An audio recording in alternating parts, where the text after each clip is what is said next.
শোনো না, আমি একটু মার্কেট থেকে আসছি। হ্যাঁ আচ্ছা ঠিক আছে, যাও, কিন্তু তাড়াতাড়ি এসো। হ্যাঁ, আমরা সন্ধ্যাবেলায় বেরোবো, মনে আছে তো? হ্যাঁ ঠিক আছে। ও, আরেকটা কথা আছে। বলো। না থাক, কিছু না। আরে বলো, কি হয়েছে? আমি বলছিলাম যে আমি না আর এখানে থাকতে চাই না। এখানে থাকতে চাও না মানে? মানে আমরা যদি আলাদা অন্য কোথাও বাড়ি নিয়ে থাকি। কেন, কিছু হয়েছে নাকি? বাবা মা কিছু বলেছে তোমাকে? না না, সেরকম কিছু হয়নি। তাহলে হুট করে এমন কি হয়ে গেল? হুট করে না, অনেক দিন ধরেই মনের মধ্যে কথাটা ছিল, কিন্তু তোমাকে বলার সাহস পাচ্ছিলাম না।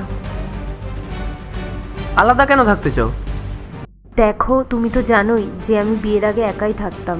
একা থাকাটাই আমার অভ্যেস।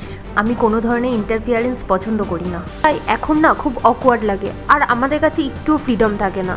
তাই আমি ভাবছিলাম যে আমরা যদি আলাদা কোনো বাড়ি নিয়ে থাকতে পারতাম। কিন্তু মা বাবাকে এভাবে ছেড়ে? ঠিক আছে তাহলে, কিন্তু পরে তুমি বলো না যে আমি কেন ছেড়ে চলে গেলাম। আচ্ছা ঠিক আছে, আমাকে একটু ভাবার সময় দাও, আমি কিছু একটা করছি। আচ্ছা ঠিক আছে। আচ্ছা শোনো, হ্যাঁ বলো। বলছি তুমি মার্কেট যাচ্ছ তো? হুম। তাহলে আসার সময় আমার জন্য কিছু ফল নিয়ে এসো তো।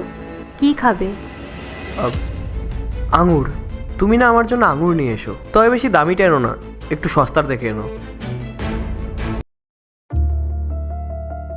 ওফ, আজকে না মার্কেটে খুব ভিড় ছিল। ও, তুমি তো আঙুর আনতে বলেছিলে, আমি ওগুলো ধুয়ে ফ্রিজে রেখে দিয়েছি। কত করে নিল আঙুর?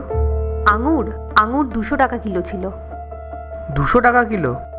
তুমি 200 টাকা দিয়ে আনলে? না না, আমি সস্তারটাই এনেছি।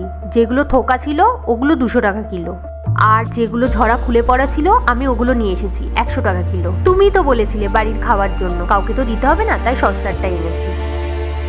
এখন বুঝতে পারলে? কি কি বুঝবো?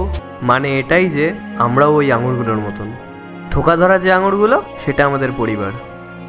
যতক্ষণ ওই আঙুরগুলো থোকার মধ্যে থাকে না, ততক্ষণ ওই আঙুরগুলোর দাম অনেক বেশি। কিন্তু যখনই সেই আঙুরগুলো থোকা থেকে বেরিয়ে নিচে ছড়িয়ে পড়ে, তখন আর সেগুলোর দাম থাকে না। ঠিক এমন আমাদের সাথেও হয়। যতক্ষণ আমরা পরিবারের মধ্যে থাকি, হ্যাঁ আমাদের ফ্রিডমটা কম থাকে, কিন্তু মূল্যটা অনেক বেশি হয়। কিন্তু আমরা যখন সেই পরিবারের থেকে আলাদা হয়ে যাই না, তখন আমাদের অবস্থা ওই ছড়িয়ে পড়া আঙুরগুলোর মতন হয়ে যায়, আর আমাদেরও দাম কমে যায়। বলতে পারো তখন আর কেউ মূল্য দেয় না।